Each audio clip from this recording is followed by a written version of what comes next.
Şubat ayı şehadet ayı olması hasebiyle biz de istedik ki onunla birlikte çeşitli faaliyetlerde bulunmuş. Şehit Hasan el-Benna ve Şehit Muhammed Mursi neden katledilmiş, neden ona düşmanlık yaparak onu katletmişler? Bunlar birazdan anlatacağım şeylerde mevcuttur. 22 yaşındaydı. Kendisi Darülülüm Üniversitesi'nden mezun oldu. Elhamdülillahi Rabbil alemin. Vessalatu vesselamu ala eşrefil halqi ve seyyidil murselin. Seyyidina Muhammed صلى الله عليه وعلى آله وصحبه أجمعين. كان عمر حسن البنا في هذا التوقيت عندما أسس جماعة الإخوان المسلمين 22 سنة، وكان قد تخرج للتو من كلية دار العلوم في القاهرة، وذهب إلى الإسماعيلية لكي كان يعمل مدرسا في المرحلة الابتدائية. تعرض الشيخ حسن البنا قبل ذلك ب4 سنوات في العام 1924 وبتحديدا في 3 من شهر مارس آذار إلى هزة عنيفة عندما علم أن مصطفى كمال أتاتورك قد قام بإلغاء الخلافة الإسلامية هنا في تركيا. أيقن أن أواصر العلاقة بين دولة الخلافة وبين باقي الولايات مصر والشام سوريا والأردن وفلسطين ولبنان وليبيا والجزائر وتونس والمغرب، كل هذه الدول أواصر العلاقة بينها وبين دولة الخلافة قد تقطعت تماما وبعدت عن بعض. واندهش أكثر الشيخ حسن البنا عندما رأى الشيخ مصطفى صبري مفتي الخلافة الإسلامية يفر من دولة الخلافة إلى القاهرة ويكتب مقالات في الجرائد والصحف عن سقوط الخلافة الإسلامية. لماذا؟ لماذا تلغى الخلافة الإسلامية؟ ولماذا تنفصل تركيا الحديثة عن باقي الدول العربية والإسلامية؟ لماذا يحدث هذا؟ في هذا التوقيت تلقى جميع العلماء والمشايخ في الدول العربية والإسلامية هذه الأنباء وهذه الأخبار، ولكنهم وقفوا عاجزين. ماذا نفعل؟ ما الذي نستطيع أن نفعله؟ أما الشعوب العربية والإسلامية في هذا التوقيت فقد كانت في ثبات عميق، كانت نائمة. مصر تحت الاحتلال الإنجليزي، الأردن والعراق تحت الاحتلال الإنجليزي، سوريا ولبنان تحت الاحتلال الفرنسي، ليبيا تحت الاحتلال الإيطالي، تونس والجزائر والمغرب تحت الاحتلال الفرنسي، وهكذا. تشتتت الدول العربية والإسلامية تحت الاحتلال الأوروبي، ولم يدري أهلها في هذا التوقيت بأي شيء عن الخلافة الإسلامية على الإطلاق. الوحيد الذي اتخذ برنامجا عمليا وفكر تفكيرا عمليا كيف يمكن إنقاذ الأمة في هذا التوقيت كان هو الشيخ حسن البنا. في ماذا فكر؟ هو قال: ماذا نفعل؟ ما الذي يمكن أن نفعله في هذا التوقيت؟ رجع بذاكرته إلى رسول الله صلى الله عليه وسلم. ماذا فعل محمد صلى الله عليه وسلم عندما جاء في مكة؟ ما الذي فعله؟ بدأ بالدعوة. إلى من؟ إلى كل الناس. قبل هذه الدعوة البعض ورفضها الكثيرين. من هذا البعض تأسست الدولة الإسلامية الأولى في المدينة المنورة. إذن هذه السيرة، سيرة رسول الله صلى الله عليه وسلم، لم تكن مجرد قصة تاريخية، لا، إنها كانت لنا نحن المسلمين لكي نتبعها في كل فترة يحدث لنا فيها انتكاسة، فنتذكر ماذا فعل الرسول عليه الصلاة والسلام ونفعل مثل ما فعل. أسس الشيخ حسن البنا جماعة الإخوان المسلمين في شهر آذار 1928، وبدأ برنامجا عمليا حقيقيا للدعوة إلى قضية فلسطين. متى بدأ هذا البرنامج؟ 1929، وحسن البنا له من العمر حينئذ 23 عاما فقط لا غير. في 1929 بدأ حسن البنا كتابة المقالات وبدأ الكتابة إلى الشعب المصري، وكان الهدف من ذلك هو إيصال الرسالة إلى الشعب المصري أن فلسطين في خطر. هو أدرك أن هناك وعد بلفور 1917، وأن هناك هجرات بدأت إلى أرض فلسطين من اليهود من كل أنحاء العالم. لماذا تأتي هذه الهجرات؟ لابد أن يكون هذا بغرض ليس مجرد الاستيطان أو التوطن في فلسطين، لا، لابد أن يكون الغرض هو تغيير التركيبة السكانية لهذه الأرض بطرد أهلها العرب وتوطين هؤلاء اليهود الصهاينة. في 1932 طور البرنامج وأخذ يكتب لباقي الدول العربية في سوريا والعراق وفلسطين نفسها، وأنشأ اللجان الغرض منها نشر التوعية في الشعب المصري، وأنشأ لجانا أخرى لدعم الشعب الفلسطيني. وبدأ في هذا التوقيت الاتصال بقيادة المقاومة في فلسطين. أول اتصال نشأ بينهم وبين الشيخ حسن البنا كان في هذا التوقيت. في 1935 بدأت أولى المظاهرات في مصر احتجاجا على توطين اليهود في أرض فلسطين.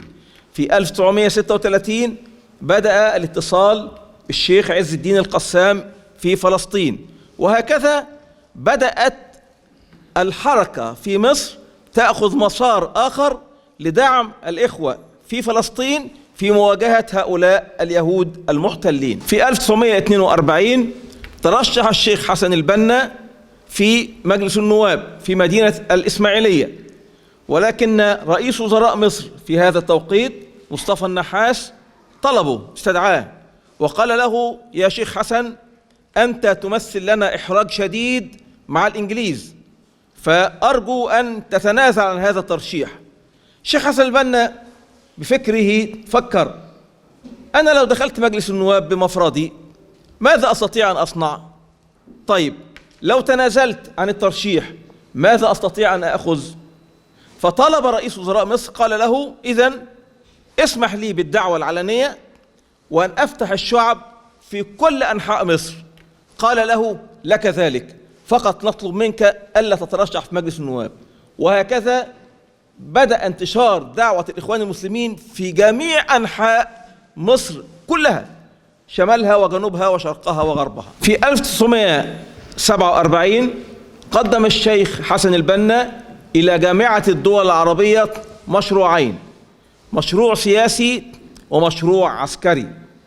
أما المشروع السياسي فطلب من جامعة الدول العربية أن تضغط على جميع الحكومات العربية بالكامل أن ترفض توطين اليهود القادمين من الخارج في أرض فلسطين، وأن تطلب هذه الدول العربية من دول العالم أجمع ومن الأمم المتحدة أن أي يهودي وصل إلى فلسطين بعد الحرب العالمية لابد من إخراجه من أرض فلسطين، لأن هذه الأرض تخص الفلسطينيين المقيمين عليها وليس لأحد أن يتدخل فيهم على الإطلاق. هذا كان المشروع السياسي.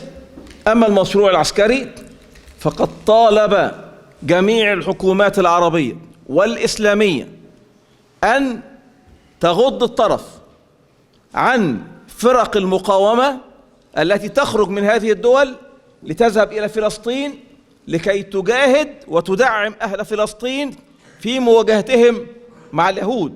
في 47 كان هناك احتكاكات عنيفة وقتل وتدمير من قبل اليهود داخل أرض فلسطين، وبالتالي كان يريد أن يدفع المقاومة العربية والإسلامية إلى أرض فلسطين وألا تعترضهم الحكومات القائمة في هذا التوقيت. أعود إلى سنة 1942 وأذكر بأنه كانت الحرب العالمية الثانية تدور رحاها في هذا التوقيت. كان في معركة في مصر، معركة هائلة بين الألمان والإنجليز على أرض العلمين، معركة من أكبر معارك الحرب العالمية الثانية. كان قائد الألمان الجنرال رومل، وكان قائد الإنجليز الجنرال مونتجومري. هذه المعركة استمرت مدة طويلة من الزمان.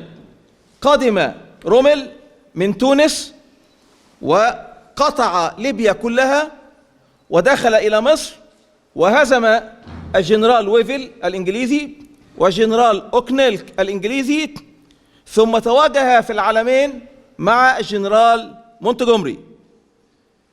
كان رومل قد أنهك في هذا المشوار، وأيضا البحرية الإنجليزية قطعت الإمدادات الوقود القادمة من إيطاليا إلى ليبيا، وأصبح رومل في مأزق ليس عنده وقود كافي، ولكن معه معدات عسكرية كبيرة، وانهزم رومل في أرض العلمين في سنة 1942. في هذه الأثناء أدرك الشيخ حسن البنا أن هذه فرصة سانحة.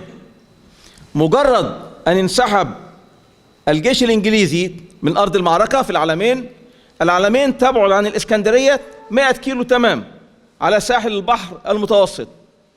أصدر الشيخ حسن البنا أوامره إلى الحاج عباس السيسي بأن يأخذ مجموعة من رفاقه من الشباب ويذهبوا إلى أرض المعركة فيجمعوا السلاح والذخيرة المتبقية من الجيش الإنجليزي والجيش الألماني في أرض المعركة. كان حسن البنا في سنة 1942 يفطن إلى أنه هناك معركة حاسمة مع اليهود سوف تتم في يوم من الأيام، وبالتالي جمع هذا السلاح في مخازن خاصة بالإخوان المسلمين في مصر. وكان في هذا التوقيت مسموحا للأحزاب والجماعات في مصر أن تمتلك السلاح وأن يكون عندها أفراد مسلحين طبقا للقانون المصري في هذا التوقيت. في سنة 1948 وتحديدا في 15 مايو أيار أعلنت إنجلترا أنها انسحبت من أرض فلسطين وسلمت فلسطين إلى اليهود. هكذا يتعامل هؤلاء معنا نحن المسلمين. انسحبت إنجلترا، تركت فلسطين لليهود. هنا دخل الشيخ حسن البنا فورا إلى أرض المعركة. كان عنده في هذا التوقيت 10,000 جندي من الإخوان المسلمين مسلحين بالأسلحة التي حصلوا عليها من الجيش الإنجليزي والألماني في أرض معركة العلمين. 10,000 جندي من الإخوان المسلمين دخلوا إلى أرض فلسطين مع جيوش 7 دول عربية. في نفس التوقيت جاء الشيخ مصطفى السباعي من سوريا بجيش من الإخوان المسلمين من الشمال. أصبح الإخوان المسلمين في أرض فلسطين. الجيوش العربية من 7 دول لم تستطع أن تفعل شيئا مع اليهود، بل هزمت في أكثر من موقع، وكانت تلجأ إلى الإخوان المسلمين. فإذا ظهر الإخوان المسلمون انهار اليهود تماما، بل يفرون ويتركوا أسلحتهم فيحصل عليها الإخوان المسلمين في أرض المعركة. أدرك اليهود أنهم لن يستطيعوا أن يقفوا في وجه الإخوان المسلمين إطلاقا.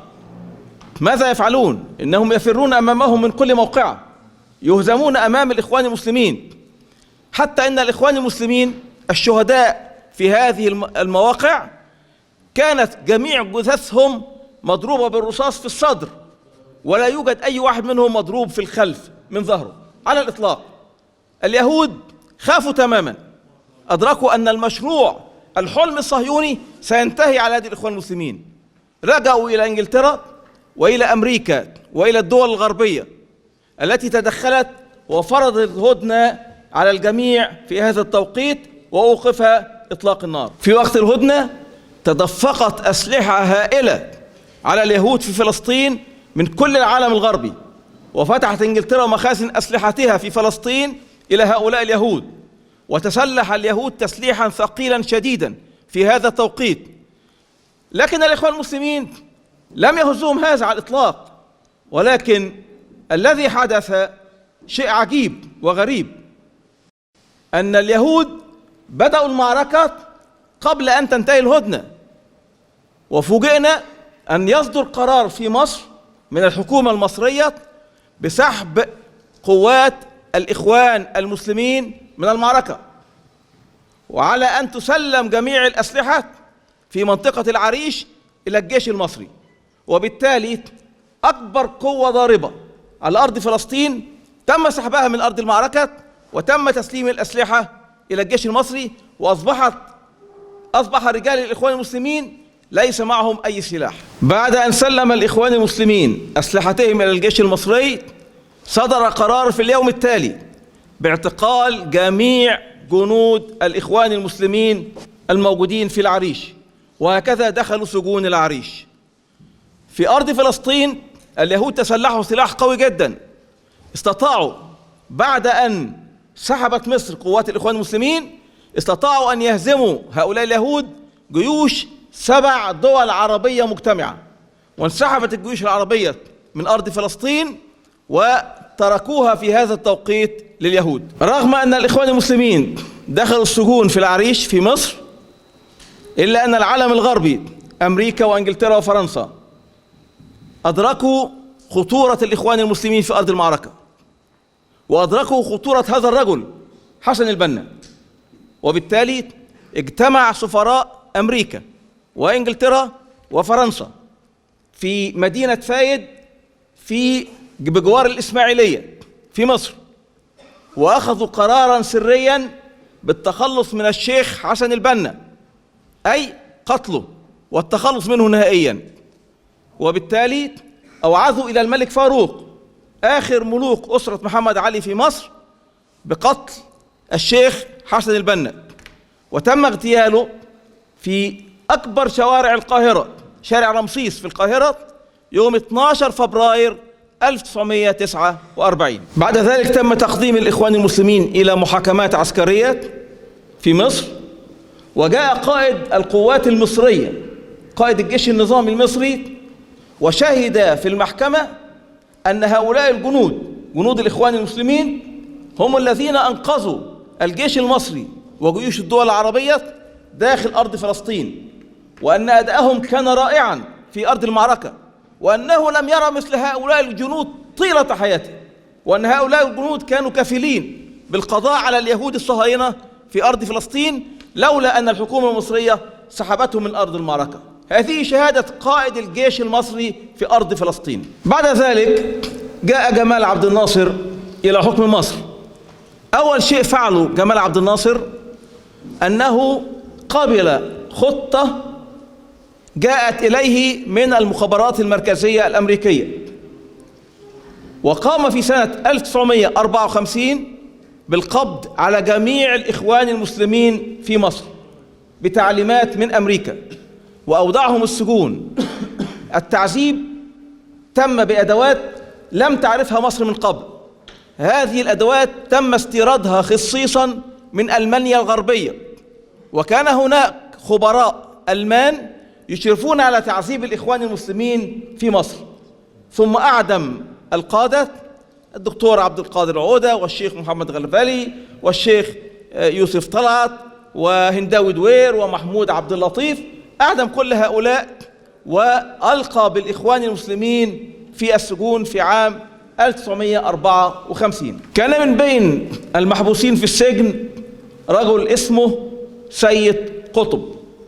سيد قطب هذا أخذ حكم 10 سنوات وخرج في العام 1964. ما أن خرج سيد قطب من السجن وجمال عبد الناصر يعلم أن له مؤلفات خطيرة جدا يخاف منها العسكر تماما، لأنها تدعو إلى عودة المسلمين إلى النهج الأصيل كما كان أيام رسول الله صلى الله عليه وسلم. فما جاء عام 1965 حتى كرر جمال عبد الناصر الكرة مرة ثانية، وقبض على جميع الإخوان المسلمين رجالا ونساء وأودعهم السجن، وقتل منهم من قتل وسجن الباقين، وظن أنه بذلك أنهى على الإخوان المسلمين إلى الأبد. بعد أن قبض جمال عبد الناصر على الإخوان في سنة 1954 وأعدم القادة في سنة 1955، حدثت هزيمة منكرة للجيش المصري أمام جيوش إنجلترا وفرنسا وإسرائيل في العدوان الثلاثي في أكتوبر 1956. في سنة 65 عندما قبض جمال عبد الناصر على الإخوان المسلمين وأودعهم السجون وقتل منهم من قتل، حدثت هزيمة هائلة للعالم العربي أمام إسرائيل. هزيمة سنة 1967 هزم الجيش المصري والجيش السوري والجيش الأردني في 5 يونيو 1967 في أكبر كارثة تحل بالعالم العربي والإسلامي أمام اليهود منذ سيدنا رسول الله صلى الله عليه وسلم إلى يومنا هذا. أكبر هزيمة حلت بالمسلمين من اليهود هذه الهزيمة 5 يونيو 1967، وسقطت القدس التي كانت لا زالت في أرض في يد الفلسطينيين، سقطت كاملة في يد اليهود في هذا اليوم. وجاءت جولدا مائير إلى أرض القدس وقالت: إني أشم رائحة أجدادي في خيبر وفي المدينة. هي لا تستهدف القدس وحدها، وإنما تريد أن تصل إلى مسجد رسول الله صلى الله عليه وسلم وإلى الكعبة المشرفة في مكة. هذا هو هدف اليهود. جمال عبد الناصر هذا كان قبل ذلك يقول: أنا مثلي الأعلى مصطفى كمال أتاتورك. جمال عبد الناصر هذا كان يظن بعد أن قضى على الإخوان المسلمين في 65 أن الإخوان المسلمين انتهوا تماما. جمال عبد الناصر هذا أضاع 3 دول عربية في 67.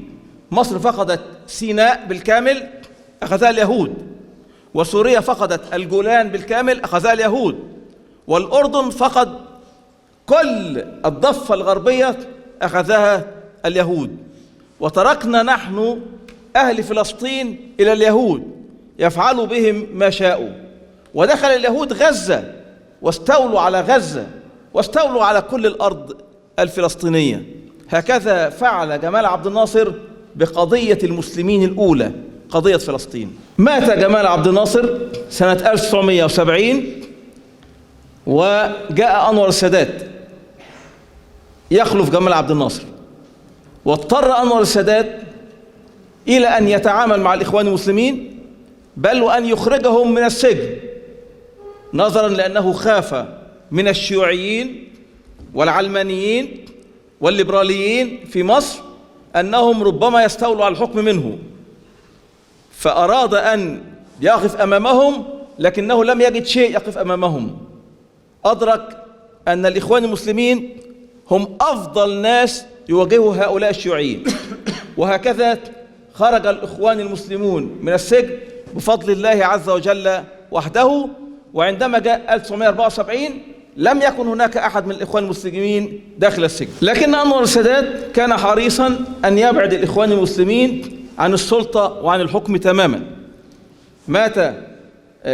قتل أنور السادات سنة 81، وجاء محمد حسني مبارك أيضا كان يمنع الإخوان المسلمين من الاشتراك في شيء، لكن الإخوان دخلوا إلى اتحادات الطلابية في الجامعات المصرية، وأيضا دخلوا إلى النقابات المهنية في المجتمع المصري، ووصلوا إلى عموم المجتمع في كل أنحاء مصر بسرعة بالغة، ثم ترشحوا في مجلس الشعب، فإذا الشعب يقبل عليهم وينتخب نواب الإخوان المسلمين. وكان هذا بفضل سياسة الأستاذ عمر التلمساني المرشد العام للإخوان المسلمين في هذا التوقيت. في هذا التوقيت وبالتحديد في شهر ديسمبر سنة 87 تأسست حركة حماس بقيادة الشيخ أحمد ياسين في أرض فلسطين، وبدأت بداية محدودة جدا جدا، وبدأت بإلقاء الحجارة من الأطفال على قوات الجيش الإسرائيلي التي تحتل أرض فلسطين. على الفور هب الإخوان المسلمون في مصر للدعوة إلى دعم حركة حماس في فلسطين. جمعنا أموال طائلة، أموال هائلة لدفعها إلى إخواننا في حركة حماس حتى يستطيعوا أن يطوروا أنفسهم بسرعة بالغة. وهكذا رغم أن حسني مبارك كان يضغط لإبعاد الإخوان المسلمين في مصر، إلا أن الإخوان انتشروا في مصر، وأيضا بدأت حركة حماس ودعمها الإخوان في مصر حتى توصلت إلى أن تصبح حركة مسلحة بعد ذلك. كان حسني مبارك يضغط لمنع الإخوان من دخول البرلمان ومنعهم في أي حاجة في مصر، وكان يزور الانتخابات دائما، تزوير تزوير تزوير، حتى صار الشعب المصري على حسني مبارك في 25 يناير 2011 ثورة عارمة تماما. هذه الثورة نصبت كلها إلى الإخوان المسلمين، لأنهم كانوا أساس هذه الثورة منذ أول لحظة فيها. نجحت الثورة المصرية وتم إسقاط حسني مبارك في خلال 18 يوم فقط. انتهى حسني مبارك بعد أن حكم مصر 30 سنة، وبدأ الجيش المصري يدير شؤون مصر وأعد العدة لانتخابات الرئاسة. والإخوان المسلمين دفعوا بأحد الشباب، رجل من المهندسين، دكتور مهندس محمد مرسي، للترشيح، فإذا به يهزم مرشح الجيش أحمد شفيق ويفوز عليه في الانتخابات ويحصل على 52%، ويصبح أول رئيس مدني منتخب في تاريخ مصر كلها. على الفور بدأت إسرائيل تترقب الموقف في مصر، وكتبت كتابات هائلة ضد الإخوان المسلمين، وكانوا يحذرون العالم كله من وجود الإخوان المسلمين في مصر، وأن حال العرب سيتغير وحال المسلمين سيتغير، وإسرائيل أصبحت في خطر لمجرد وجود محمد مرسي رئيس لدولة مصر. في شهر نوفمبر سنة 2012 هاجمت إسرائيل غزة وضربتها بالطيران ضرب شديد في غزة. ماذا فعل محمد مرسي؟ هنا وقف مرسي وقال إن مصر لم تعد مصر التي كانوا يعرفونها، والعرب ليسوا هم العرب الذين كانوا يعرفونهم، وأرض فلسطين لأهل فلسطين فقط وليس لأحد أي شيء عندهم. وحذر اليهود، قال احذروا من غضبة الشعب المصري ومن غضبة قادة مصر. هذه كانت مقولة الرئيس محمد مرسي. أرسل محمد مرسي رئيس وزراء مصر ومساعد الرئيس إلى أرض غزة حتى يكونوا مع شعب فلسطين، وبالتالي توقفت إسرائيل عن ضرب غزة. ولكن الحسبة تغيرت، قالت أن محمد مرسي يدعم حماس ويقف مع أهل فلسطين، وأيضا محمد مرسي يسمح بالسلاح أن يمر من مصر ويصل إلى غزة، وأن حركة حماس قد تسلحت بصواريخ هائلة في العدد والمدى، وأن الحالة المسلحة في فلسطين تغيرت تماما، وأن مرسي هذا لا يمكن السكوت عنه. لا نستطيع أن نسكت، إسرائيل في خطر ببقاء محمد مرسي. وبالتالي أوعزت هذا إلى أمريكا التي حركت حكام العرب، مع الأسف حكام العرب، الإمارات والسعودية، لكي يدفعوا أموالا طائلة إلى الجيش المصري لكي ينقلب على الرئيس محمد مرسي. تم إيداع محمد مرسي في السجن، وجاء ترامب إلى حكم أمريكا في سنة 16، وبدأ التجهيز لصفقة القرن. صفقة القرن حكام العرب سوف يوافقون عليها، ولكن المشكلة تكمن في من؟ تكمن في الإخوان المسلمين الذين من المؤكد أنهم سيرفضوا هذه الصفقة، لن تمر عليهم هكذا. إذن ما سنفعل؟ لابد من التخلص من محمد مرسي الذي هو في السجن، وبالتالي جاءوا بهذا السيسي وتركوه يفعل الأفاعيل في الإخوان المسلمين.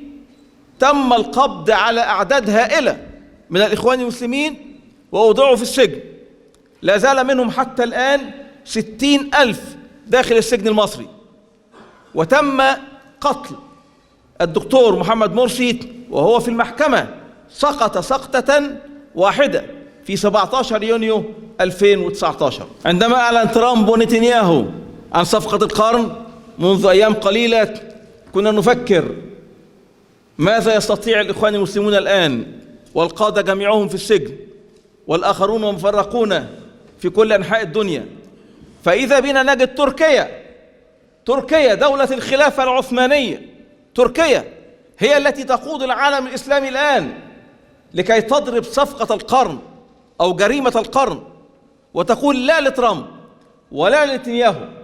أرض فلسطين للفلسطينيين، أرض بيت المقدس لأهل بيت المقدس، ولا مكان للصهاينة في هذا المكان. إن أراد اليهود أن يعيشوا في هذه الدولة، دولة فلسطين، لا بأس، ولكن الذين طردوا من أرض فلسطين لابد من عودتهم مرة أخرى إلى فلسطين. هذه أرضهم وأرض آبائهم وأجدادهم. وبالتالي عندما جئت وحضرت هذا المؤتمر أمس هنا في ديار بكر، والله كنت في غاية الاطمئنان. مؤتمر في ديار بكر، وآخر في زكريا، وثالث في اسطنبول، وقبلها حضرت مظاهرات في اسطنبول. قلت أن هذه الحركة الدائمة هي التي ستمنع ترامب ونتنياهو من استمرار في هذه الجريمة.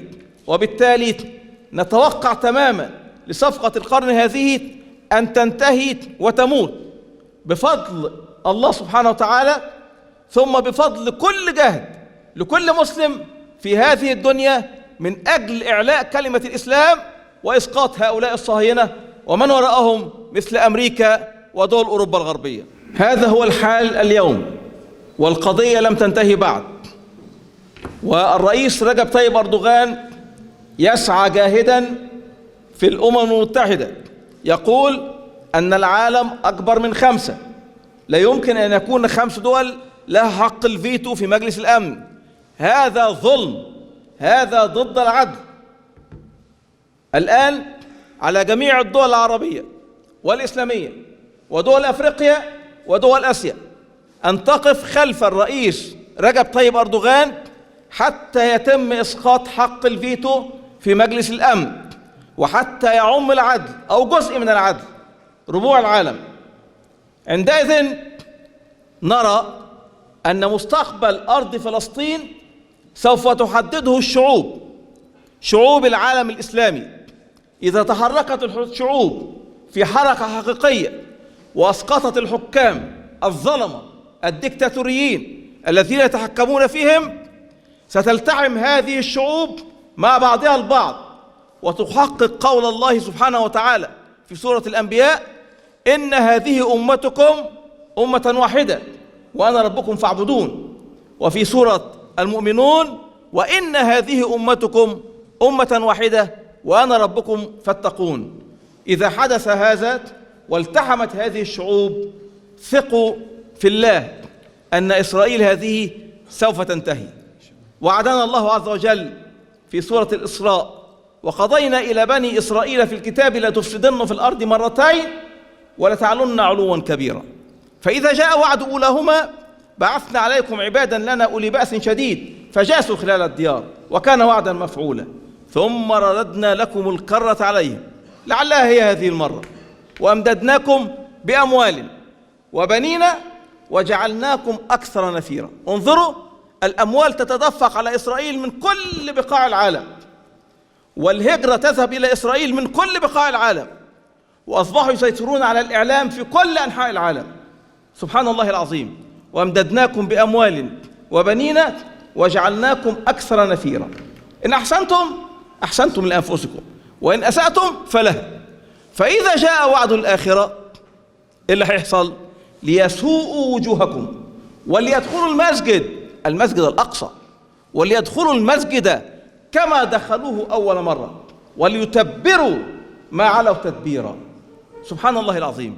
نحن الآن في انتظار هذه الآية الربانية أن تتحقق، ونحن على هذه الأرض وحدة الشعوب العربية والإسلامية، تغيير حكام العرب والمسلمين، ثم إزاحة اليهود من إسرائيل، أمر حتمي لا بد أن يحدث.